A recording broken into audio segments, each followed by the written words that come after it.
Ladies, gentlemen, and disappointments, we are coming to you live from the Woman Caves in New York and Connecticut. My name is Leslie. And my name is Melissa. And we are Verbally Disastrous.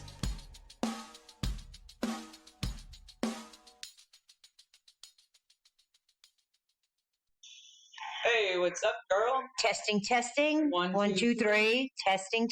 Big bowls in your mouth. Eat a dick. Hello, everyone. For today's podcast episode, we have labeled it The Joys of No Children. We have two guests with us today. We have Vanessa calling in from Las Vegas, and I have Juana calling in from Brooklyn. Say hello first, Vanessa. Hi. And Juana, go ahead. Hello, everyone. This is Juana from 678 Brooklyn. Very good, very good. So now our topic today, we have the two ladies calling in, Vanessa and Juana, because they have a commonality. They both are women who chose to not have children. I have a series of questions. I'll start with Juana, and then when she finishes, then Vanessa, whatever you have to contribute, by all means. And Melissa's here as well. Okay, sounds good. All right. What's three aspects from your life where you're truly satisfied in reference to not having children? Go ahead, Juana. Number one, I get to do whatever I want, whenever I want to do it. Okay. And not have to worry about, picking up the kids at school or doing anything for that matter. Number two, I always felt that I really want to be responsible for someone else's life, like 100%. Okay. So I'm glad I don't have that. And number three, I saw someone be the person, and I was like, yeah, that's not for me. How about yourself, Vanessa? What's your three aspects where you're truly satisfied in regards to not having children? Well, one is definitely is freedom, so that's kind of along the same lines as what Juana was saying. Two, the aspect also is money. My money is all my money. I don't have to spend it on anybody else and any other bullshit. And number three, I come first. And that's the most important. Only me, myself, and I. That's the most important people in the world.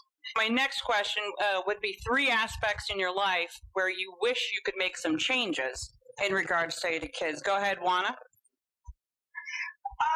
I do love, I have a big family, so I do love seeing my sisters around older kids. Especially on Mother's Day, they will make little parties for my sisters and that kind of stuff. Okay. That part I wish I had. Also, the teaching part. When you see a mother sitting or a father sitting with a child doing homework and that kind of stuff. I enjoy that when my nieces come over for a couple of hours. After that, then I'm good. What else? Let's see. And also, just taking, if you have a daughter, taking her shopping, doing her hair, that kind of stuff. Those things I would like. I wouldn't even know what to do with a girl, would you, Melissa? Well, Yeah, boys. I did my niece's hair once, and she's like, okay, thanks, Tia, but that's not the way Daddy does it. Like, if I did it worse than my brother-in-law, that's bad. You're out of practice. 100%. How about you, Vanessa? What are three aspects in your life you wish you could change? Relating to kids, absolutely none whatsoever. I have zero intelligence. I have zero calling. It's like opposite. It's like two magnets. I want nothing to do with it. I really don't. I have no regrets. I come from a small family. My sister was, born with a severe disability she had. Her responsibilities was given to me when I was younger. So I really don't have any. I don't have a need. I don't have a want. I don't look at parents, longingly, when they have kids, I want to run away.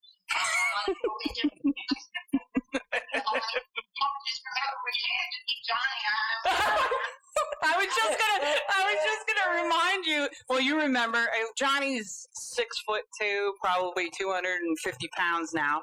But back when he was, what was he, like 6 months or 9 months? She had came over. I think it was a rainy night. It wasn't a rainy night, but it was at night.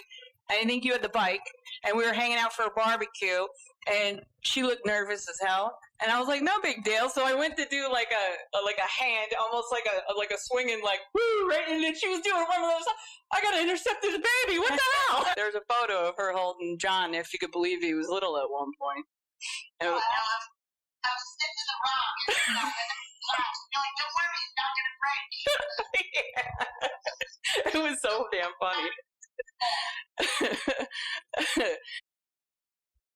As far as like, we covered life lessons like joys, is there anything that one could think of as far as the positives of, say, having a kid, like from your perspective? Not necessarily for you, because you've said there's no piece of it that you want. Something that you acknowledge would be a positive. Say if you had an oops. Lineage. You know, carry on your family, whether it be a boy to carry on your name or whether it be a female, carry on your genetics, things along those lines. Maybe as you get older, we tend to, I don't know, I look at people and kids tend to forget their parents anyway, kind of strong, but some don't. But, I see a lot of them, you get older, your circles, as you get older, your circle becomes smaller and smaller, and I'm sure, you can pretty much rationalize with that. Even as we become adults, our circle of friends becomes very small. And as you get older into like your geriatric years, your senior years, I think the circles can become super small. So it depends very much on family for that connectivity. So I can understand something along those lines.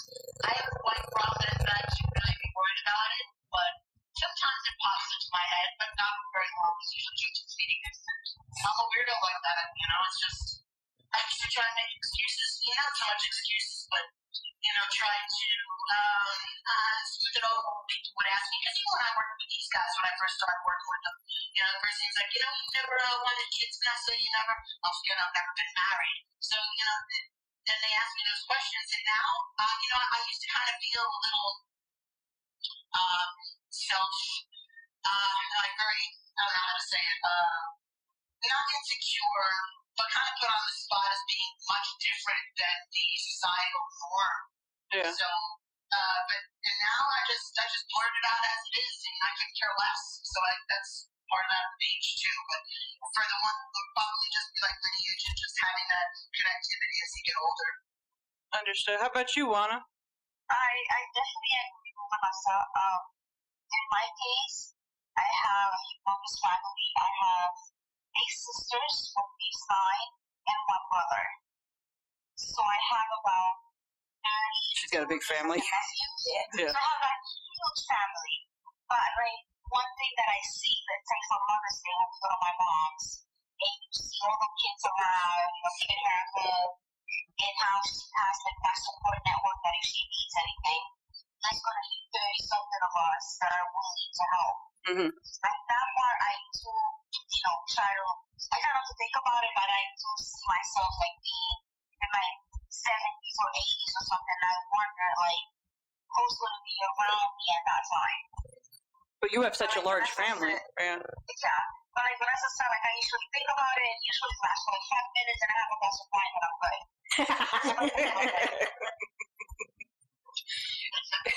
Now, are there items on, say you have a bucket list, Melissa and we're the ones who I had 2 boys, and Melissa had 1 boy.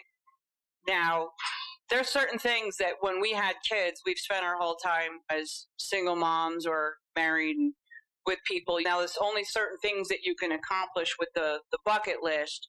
Now, would you say that your bucket list items have been checked off more, or would you say that having a job kind of keeps you, or circumstances, and not necessarily kids, would be to blame for you not crossing off items off your bucket list? I don't really have, I don't know if I actually have, like, per se, a bucket list of things itemized that I want to do before I die. I kind of live for the day-to-day, and I try to do whatever it is that makes me happy for that point of time. Let's just say if I did have an itemized thing for extensive travel or things, I think that would family and responsibilities definitely come into play. But like everything else, life does get in the way, right? So regardless of relationships, of the people that you choose to commit your time with, boyfriends, girlfriends, whatever.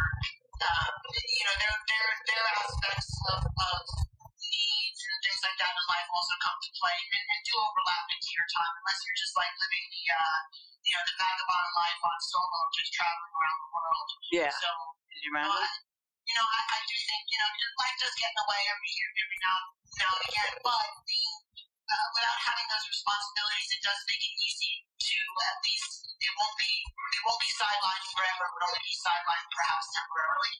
Gotcha. Not like for 21 years or 18 when you have a kid. Like that's the bare minimum that will hold you. Gotcha. How about you, Juana? Yeah, I think I feel the same way. Like I don't think I have a list of like a bucket list of things that I really wanted to do, but like some years ago, I decided that I've had it with the job that I had, and I was like, you know what? I'm just gonna go to Europe. I went to Switzerland, England, France, Italy, and I feel like if I had a child, that was gonna be 100% out of the question. Mm-hmm. Yeah, I started my bucket list after I raised my child, and I was like, great, I'm doing this, that, and the other thing, and I got most of it done, and I'm still going. Well, good for you, right? So, but I really don't think that it stopped me from doing anything specific because, like I said, I didn't really have a list. Gotcha. But I mean, I feel like at least I'm open to opportunities because I don't have someone that I have to take care of and have to think about before I make that decision. Right. At least that's the way I look at it. Yeah, it is shedded off of us because our kids are older. Used to feel like there's so many hoops. You'd have to set up daycare. Say you want, because I often would go one week a year away. And it was more or less money. If you had friends, I had my son when I was young. So when I get pissed off at him, I call him, I should have named him Hoops.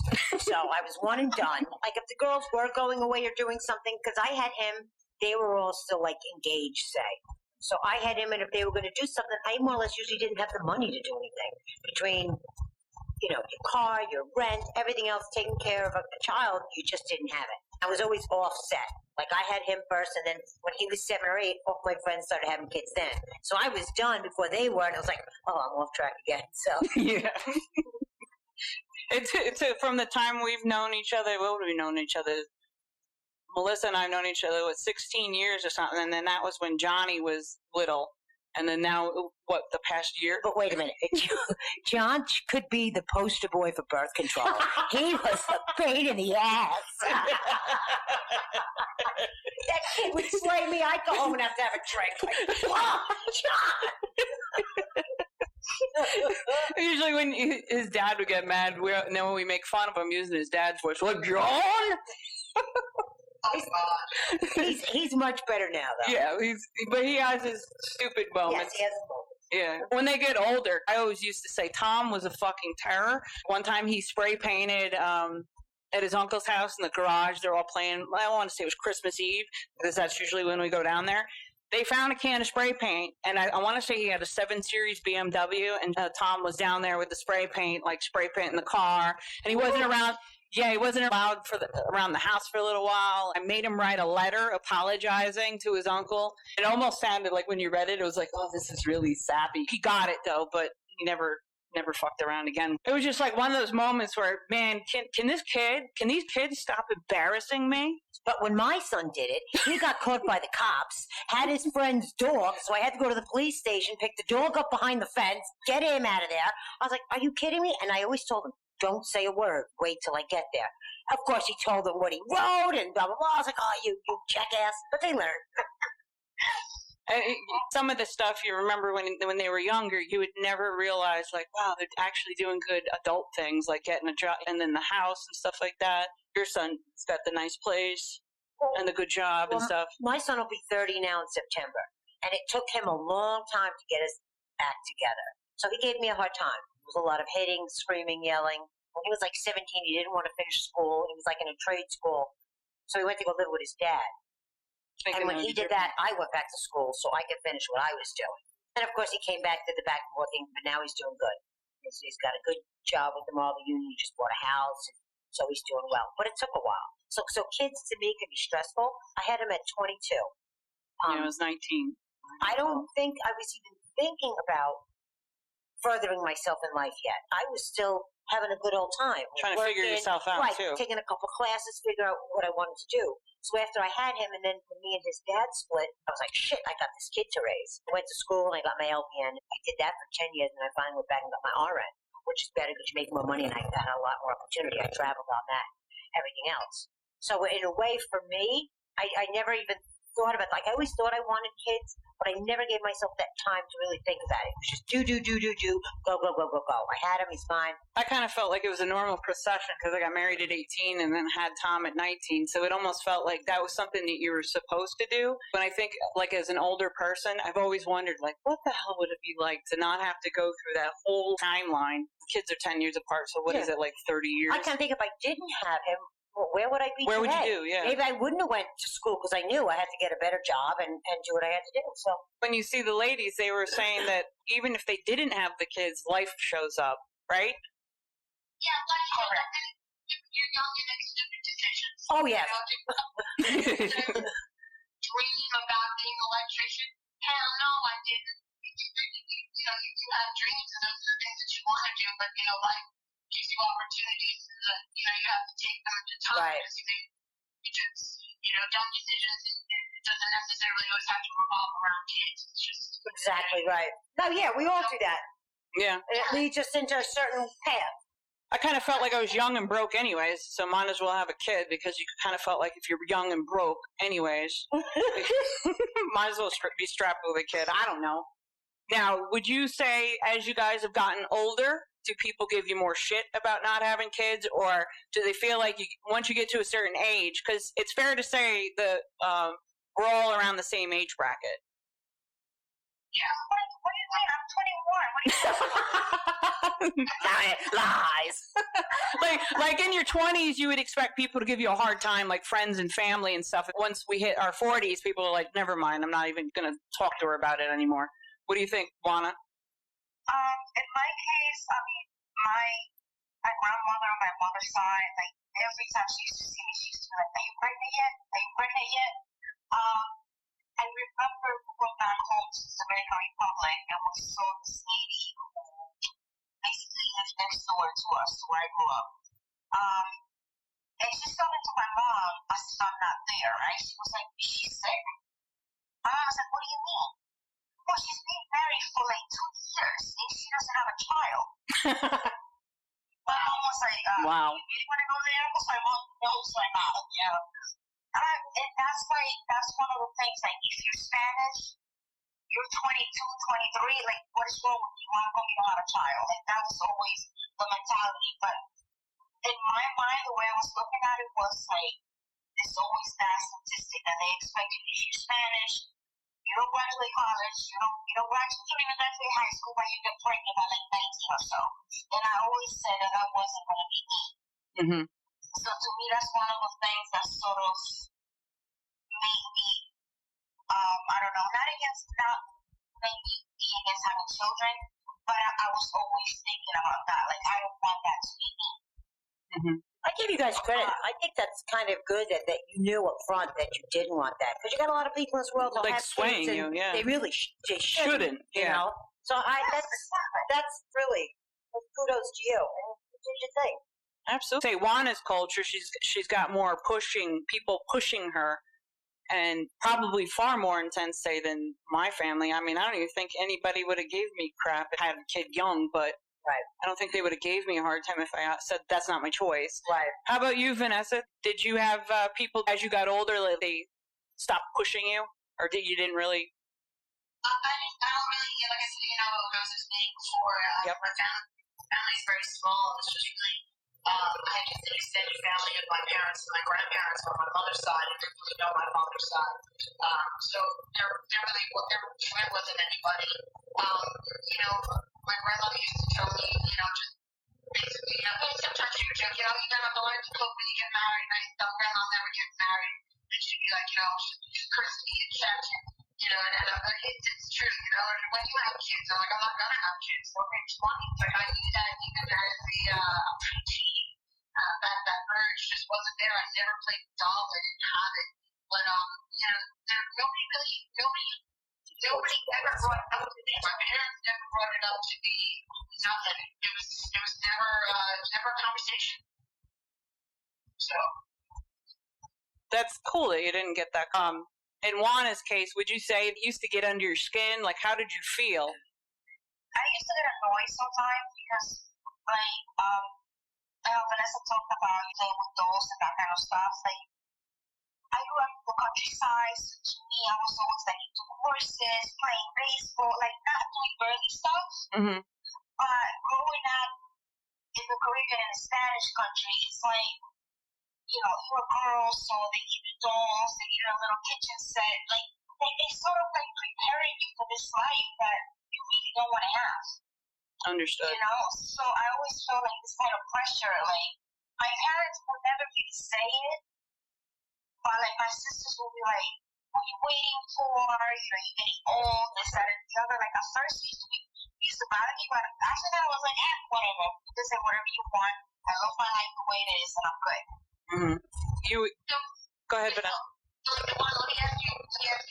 So do you really think, you know, I've heard it from this perspective, you know, when people try to push their, and I get it, you know, it's Hispanic culture, but even besides that, you know, the people that kind of push their, you know, their ideals and their thoughts upon you, do you think it's because they're jealous of maybe how you live and they want you to kind of join in their misery?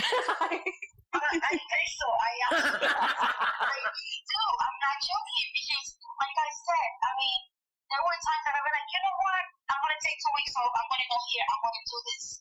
And those family members that were always pushing me and asking me about having kids never really left the country. They never did anything, you know? It's either that, either they want to be in your shoes, or that society and upbringing between culture and being stereotyped. People sometimes, realize what they're doing when they say that. Because if you don't want children, don't have children. There's nothing wrong with that.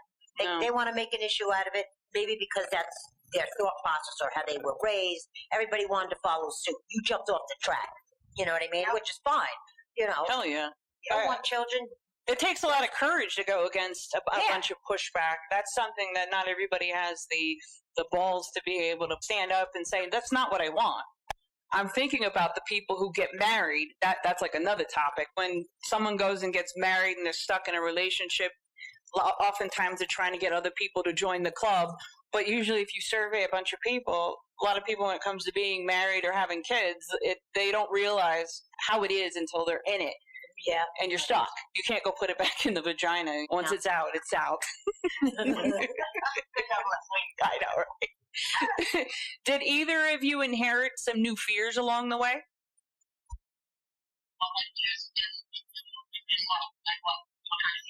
Getting older, some sort of fear, maybe relation to kids. I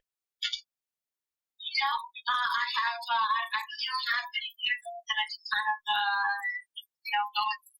go with the flow. Yeah. I kind of plan for my future, but our future is not guaranteed. No. There's no guarantee. So I just kind of, just move along in my merry way. I'm not afraid of anything. I have no regrets. I'm not afraid. How about you, Juana? I don't think I have any fears either. I mean, the way I see it is like I know I have a big family, but every single decision that I make revolves around me because I take care of me. I don't take care of anybody else. Mm-hmm. So, I mean, I do pay attention to what decisions I'm going to make and when I'm going to make them and how, but I know that whatever decisions I make, they're going to affect me mainly and only me. So, I don't think I'm afraid of anything. I love my life the way it is, and I honestly don't feel any regrets of the decision that I have made. Now, either one of you dating men, have you ever ran into a crossroads where the guy that you were dating wanted you to go against your choice? Vanessa? When it came to marriage, I mean, that happened young, because, again, you're going back to, into like the 20s, and you see your friends, getting married, this, that, and the other, and I think I had one, It was like one of my serious, I think one of my first serious boyfriends, like right out of my teens, like before the age of like 21. And he was like, oh, you know, I don't know, pushing for marriage. And it's funny, it's like, you know, I feel like, you know, my friends used to make fun of me because they used to compare me to South Park, Smile, because every time, you know, someone said they love him, he would grow up. And that's exactly what I would do.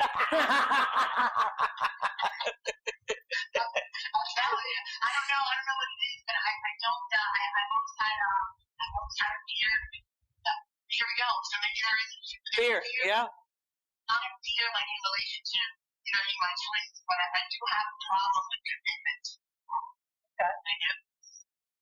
Totally understand that. It takes a lot of, like the same thing with kids, compromise. I like an escape. Yeah. That's me. I like to be able to, if things aren't going the way I want them to go, and that's a control thing I have a little bit, I want out. And I'm going to make sure that I'm going to get out. And I don't want to be bound to anybody for any reason. And I think it's kind of like old-fashioned ideas, you know, today's day and age. Does it really matter if you're committed to somebody? You don't have to be locked in to the law. You can still be committed to somebody, and then when shit doesn't work out, you go kind of go. Yep. That's Yeah, the getaway is easier. No paperwork, no nothing. Yeah. This is mine. I'm out the door. Boom, and that's it. I do think about that whole, how much when you're in a relationship, I mean, because all of us end up having our own careers and have things to lose if you get with somebody and the shit doesn't work out. All of a sudden, now I got to spend all this money on divorce, and now this asshole wants this and that. We've never taken anybody's money or any of that other nonsense either. The thought of being stuck in something. Getting married is not on my bucket list. The world would explode. But if you meet somebody that you compromise with, or it could be good, before I would do anything, you'd make sure I'd get to a lawyer and have it in stipulation.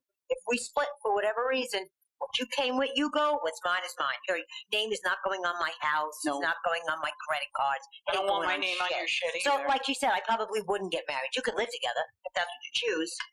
But why do all that? Because legally, there's probably some way they can get through. I don't even want to deal with any of that at this age. No way. Never have. Never have. We always end up with somebody that tries their best to try to change it a little bit. Same stuff.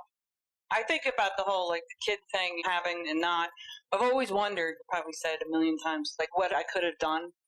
Right, if you didn't have them. Yeah. And the money, saving the money. Oh, my gosh.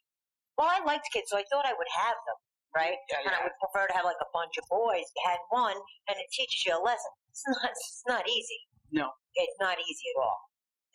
No, the daycare thing was the biggest, to me, out of like everything, the daycare was the most stressful. Right, money-wise, but even raising another life, because you instill with them what you were taught, whatever that may be. When they get older and they make different decisions that you might not agree with, you have to remember, now it's their life. Society likes to push it like, oh, that's your kid. And then, well, they're free to do what Vanessa, they want to do. you were 100% right about saying as your kids get older, they do break away. They find their own life. Yeah. They might not want to have children do anything. And now you're done. So you've given all this time up, and you're not going to get a dime of it back.